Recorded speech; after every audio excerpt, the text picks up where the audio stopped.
Hello, YouTube. It's your boy Nathan coming to you to do another recap video. Today we are talking 90 Day Hunt for Love, Season 1, Episode 12. The Boy Who Painted Her Like a French Girl. So we're just going to get on into it. And honestly, guys, I really do. We got a lot to talk about. I really don't know where to begin, to be honest with you with this. This episode was messy as it could be. And it was just weird, like ridiculous BS. Like it was messy as hell. So we're gonna start it off with Carlo and Tiffany. So last week, Carlo and Elise hooked up multiple times and everything. They were kissing and blah blah blah, and they were gonna try to like spend the rest of the time on the resort together. But Elise told Carlo, you better go talk to Tiffany. So we left off last week's cliffhanger with that conversation. So Carlo goes in and talks to Tiffany, and he tells her that they hooked up. And Tiffany was just like, wait, what? And she was really taken aback by it. And Carlo was saying how, that he started it happen, but he's glad it happened. And, he really liked it, blah, blah, blah. Tiffany, she stayed calm throughout that whole conversation. She didn't flip out. She didn't scream, cuss him out or nothing. But she did manipulate him and everything. And like, she basically said that, I think that you and Elise are more each other's type, basically. I think like your type of girl is someone like Elise. I thought Elise was my friend, and she was calling her names and stuff and everything, and this and that. And when she said that he was more of her type and everything, and they pretty much deserve each other, now Carlo got really upset. And now Carlo's just like thinking, oh shoot, I might have made a mistake here, basically. So after the conversation, Tiffany tells him, go be with your girl and everything. And that was that. So we'll circle back to that in a few.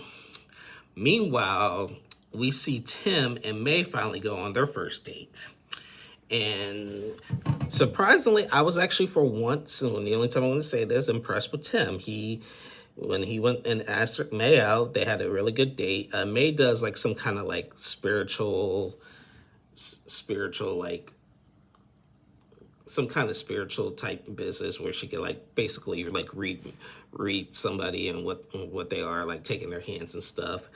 On Tim and May's date, like she said that Tim likes weapons, and she saw him like with a bow and arrow, and Tim was like, that's crazy because my first weapon I ever got was a bow and an arrow and stuff and everything.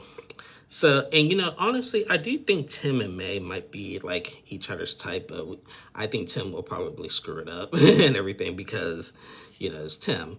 But I actually seen a good connection with Tim and May for once, because like both of them are very picky and everything, and that's why neither one of them had any kind of success like on this, like throughout this whole retreat and everything.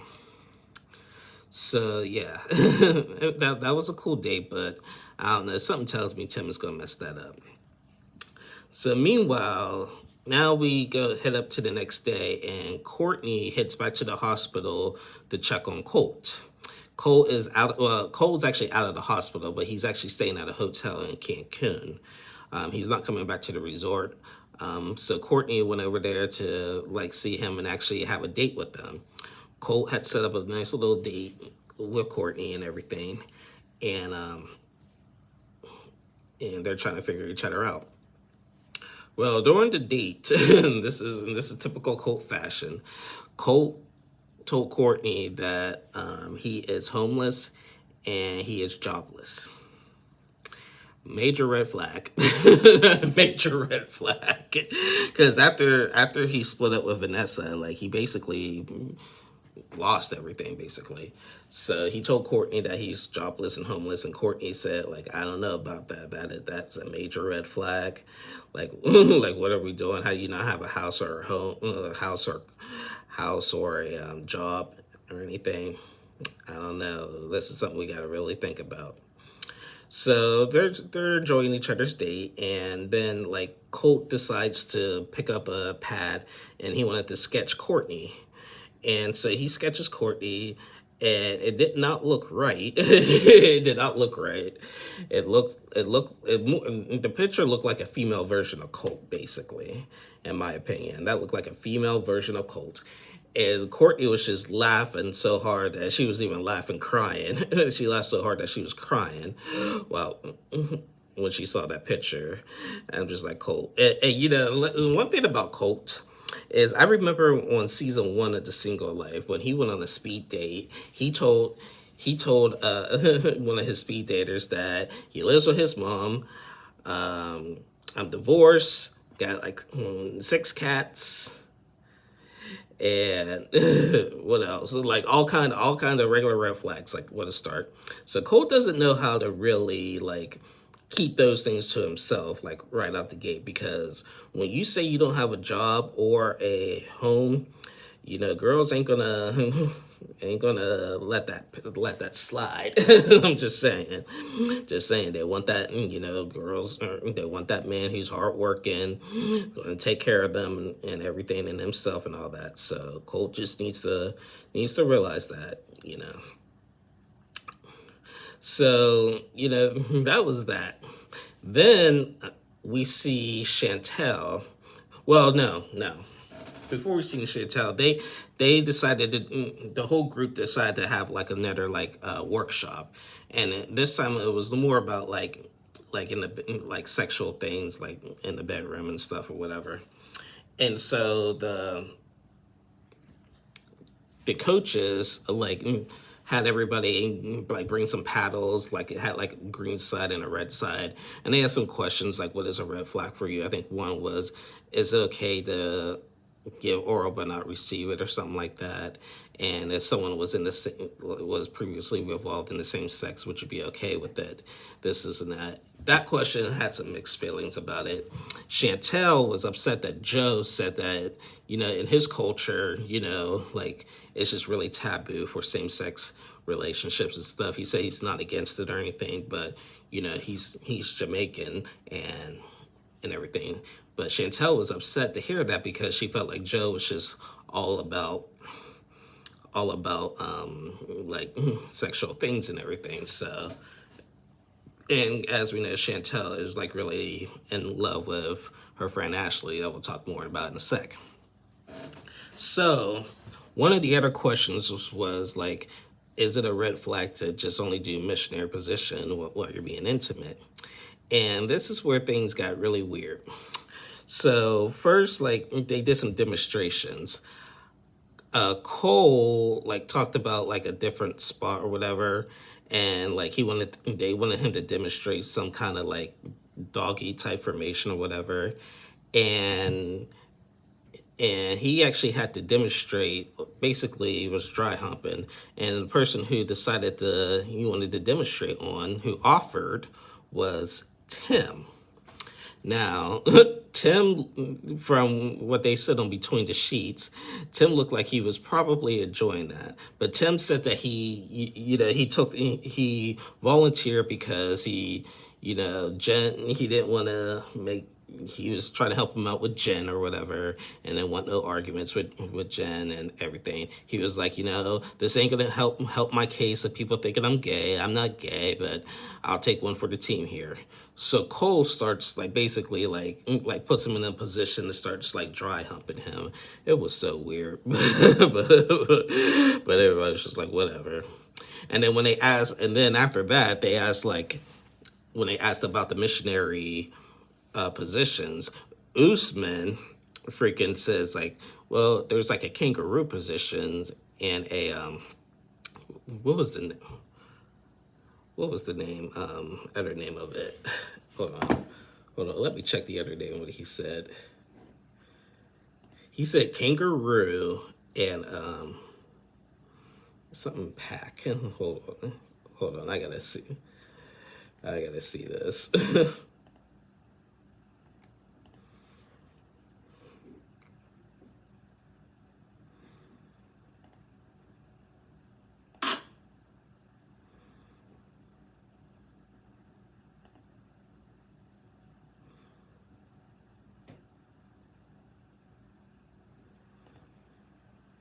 Hold on 1 second, guys. After the day that I had with Rob, I was just...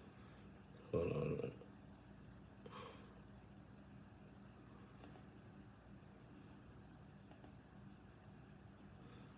What do you got? I'm old, I'm lazy, so I like when the not girl is old, like sir. on her side. It's like dark. Hold on. Us Americans, I believe. I never imagined ever seeing Soulja Boy humping Jen. A power bike. Power bike. Okay. The name was a power bike. So Usman talked about a kangaroo and a power bike. So he did a demonstration with Jen, actually, basically. So what he did was he bent Jen down like in a certain type of way and just started dry humping her that way. And Rob said it best, that that's just like the American version of a stand-up version of doggy style, basically. Now, I mean, that whole thing, like between the Cole and Tim dry humping and then Usman's power bike and whatever, it was just weird or whatever. These people come out with some like weird like fantasy and freaky styles or whatever and everything, but that was weird. So after that, Cole, like Carlo had been avoiding Elise throughout the whole day after the talk with Tiffany. The next day, like, Carlo was starting to realize that he made a mistake hooking up with Elise. So, like, he was just like, I made a mistake. I think I really do want you, basically. And now I got to tell Elise that I only want her. So, like, he was texting her and everything and just begging for another chance. And she's, like, somewhat caved in and everything. And now he has to tell Elise. So we seen Carla go to Elise's room, and Elise is just like, okay, like, you've been avoiding me all day. He's like, yeah, I've been avoiding you all day. Like, so what's going on? So Carlo tells Elise that, he went to talk to Tiffany, and at first, like, I was like all in on you, but I realized I made a mistake, and I just kind of want to be with Tiffany, basically. I felt so bad I'm not a full fan of Elise, but I felt so bad for Elise in that moment. Like, he was just intimate with her like multiple times the night before, and just talking about how like he wants to spend the rest of his time on here. He don't really like Tiffany. Like, Carla is telling Elise one thing and telling Tiffany another, and he's just a mess. I'm tired of these people like basically wanting their cake and eating it too. It does not work like that. And we'll talk more about that at the end when we talk about Rob, Jen, and Cole. But Carlo, like, in the beginning, I liked Carlo. Like, I was fine, like, with him and his early connections with Tiffany. But now he's just all over the place with his emotions. He don't know what he wants and everything. And Tiffany is just like still going on with it because she really likes him, basically, and that's fine. But Carlo is just like typical. It's just not making himself look good. He's really not getting a good edit, basically. So Elise is crying, basically. She's like, this is why I like crazy, because a guy's like you're just like the rest of them, and everything. I'm starting to see Elise's side on these things a little bit more, because that was messed up. But you don't really do that to a girl. You don't be intimate with her and then dump her the next day. If you, I don't care if you were drunk, because he told Tiffany that, yeah, well, me and Elise were drunk and we ended up doing it. And she was like, that's okay. Like, it happens. We're here to date people. I'm dating people. But like, really, what the heck? And like, she's, like I said, Tiffany's more mad at Elise than she is at Carlo. So then Carlo's just begging for a chance back and everything. And, you know, Elise just told him, okay, go get your girl. Go be with the girl you like and everything. And it was, like I said, I felt so bad for Elise in that moment. So after that moment, we seen Tim and Chantel have a conversation. Chantel called her friend Ashley and said that, you know, at this trip, like, she's making me realize that how she misses her and everything, and was asking Ashley some questions and stuff, and told Ashley that, like, well, how are we going to have sex? And or like, what's our family's gonna think? And Ashley's like, wait, what? And Chantel's like, okay, it's too soon, I'm sorry, maybe we should go on a date first or whatever. And everything. Chantel's like, I'm ready to leave this trip and leave this resort and come home to you and everything. And so we seen her and Tim have a conversation about it. Now, if anybody was going to understand Chantel's feelings right now, it would be Tim. So she opened up to Tim about like how she, you know, basically kissed her friend Ashley kissed her before she came to Tulum.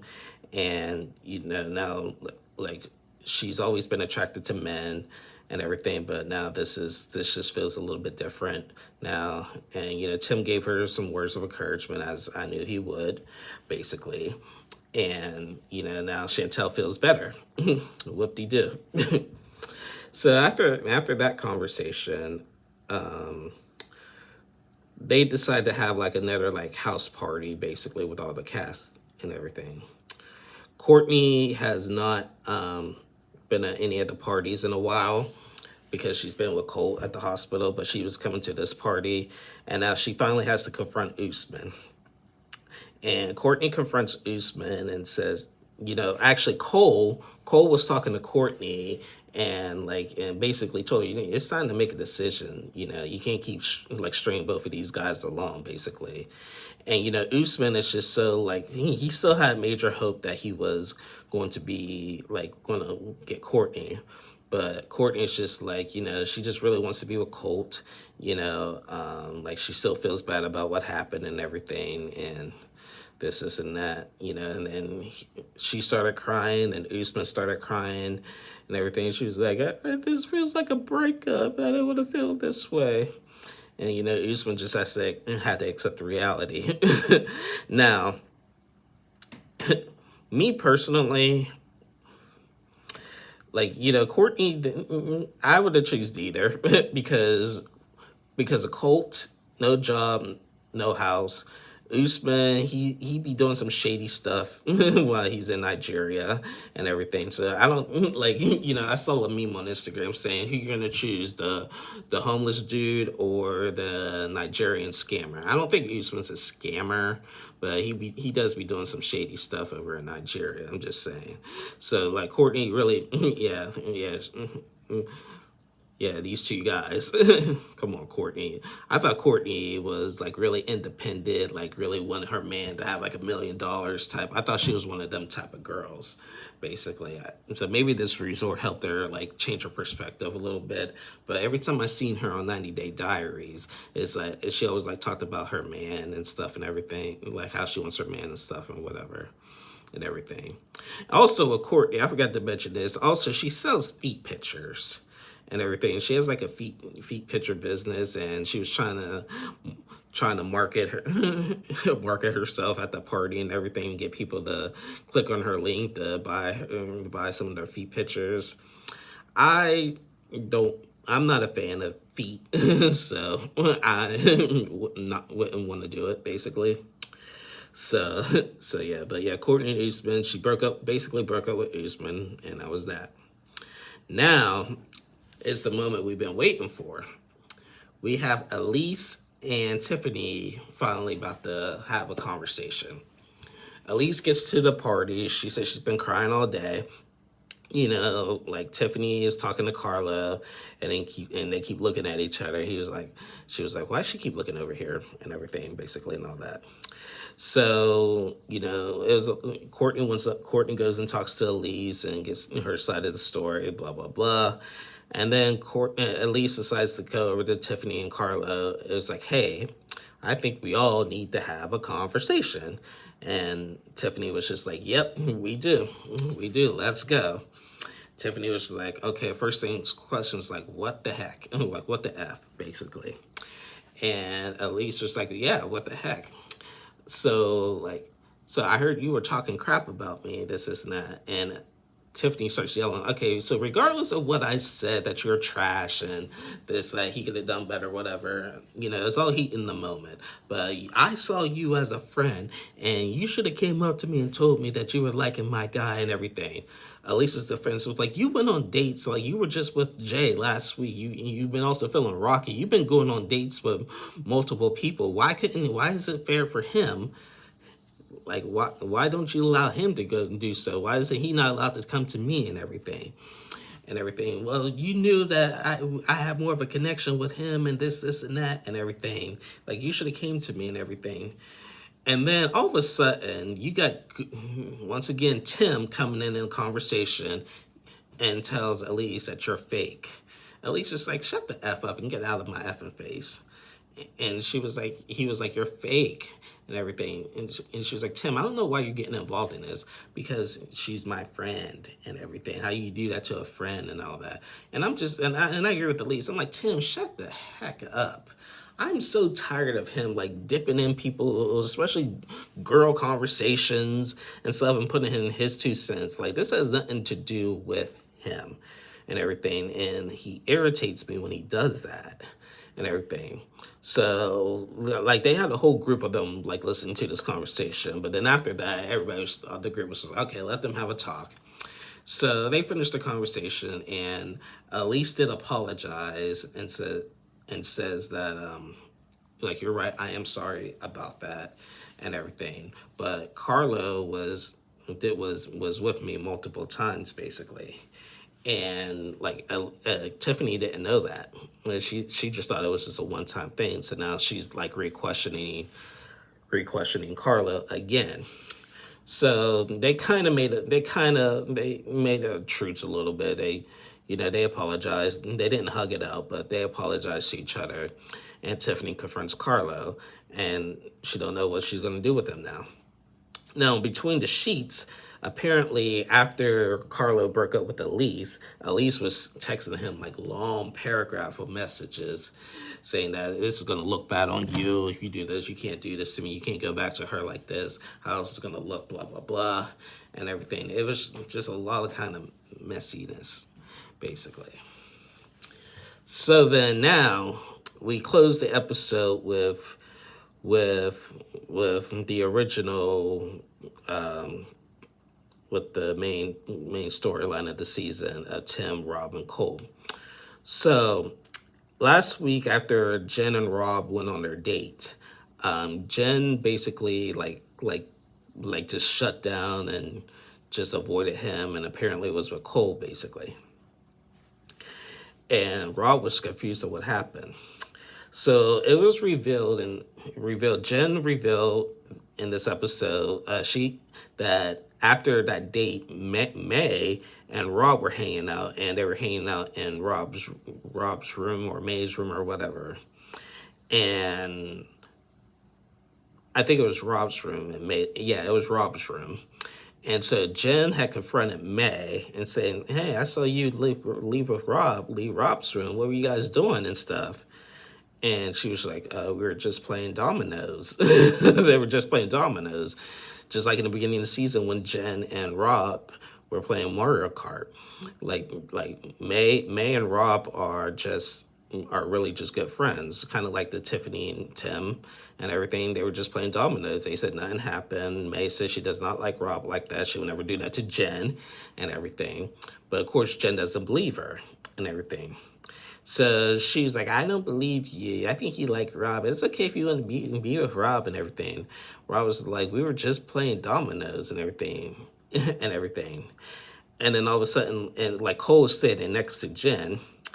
And so Rob told Cole, he was like, Cole, see, this is your girl. Like, you see she's getting jealous over me right now and everything. This is your girl. So like what's up?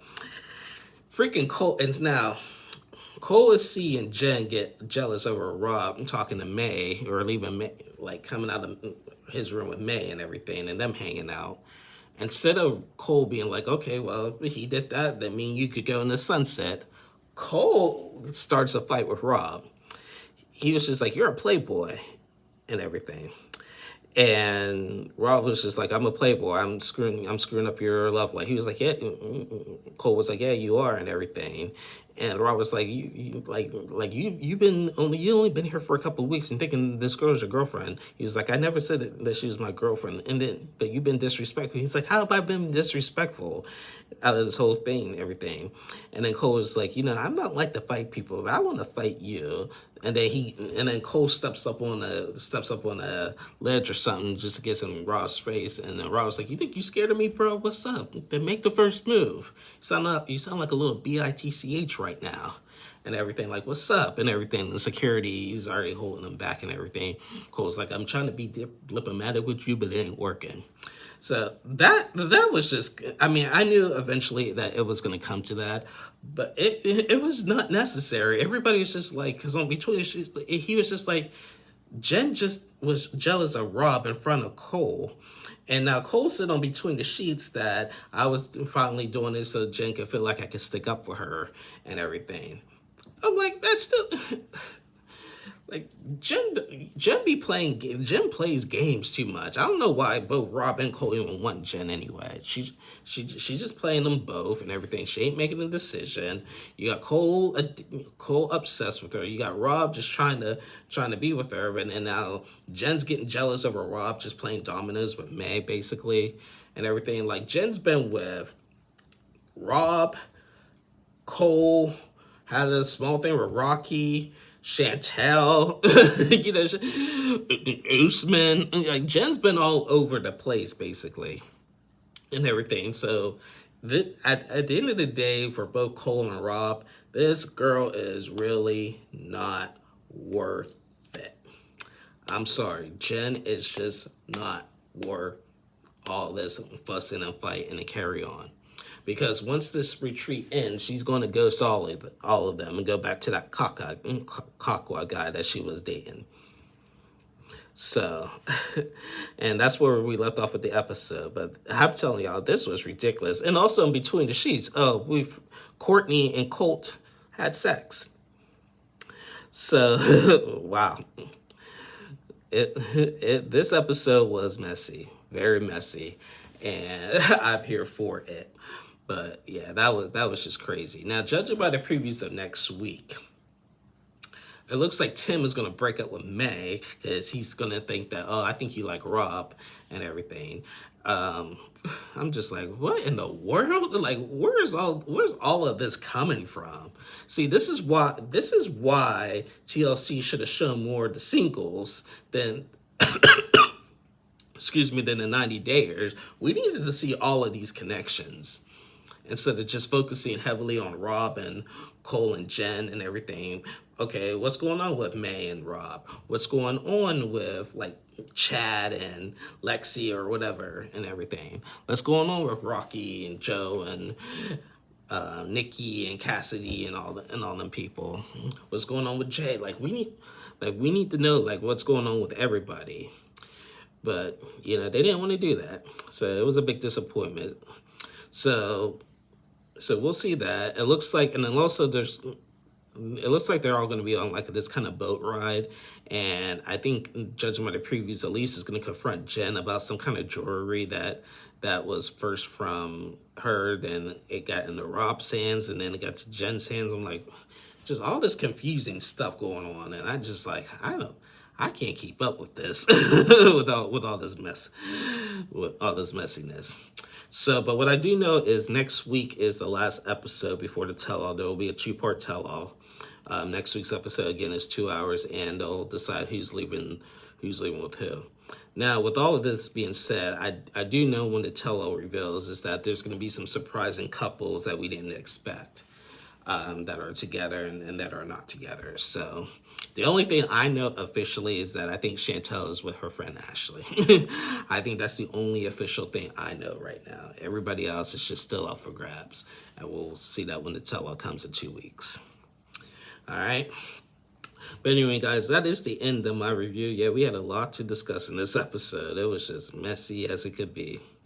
But anyway, guys, thank you guys so much for watching. Please like and subscribe to my channel. Again, thank you to all my new subscribers and everything. I hope you guys like my videos and everything. I'll be back on later. I haven't watched 90 Day UK this week. I have to watch that, and then I'll try to do the last couple of weeks of the episodes for 90 Day UK. But until then, y'all stay safe and have a good one. Bye, y'all.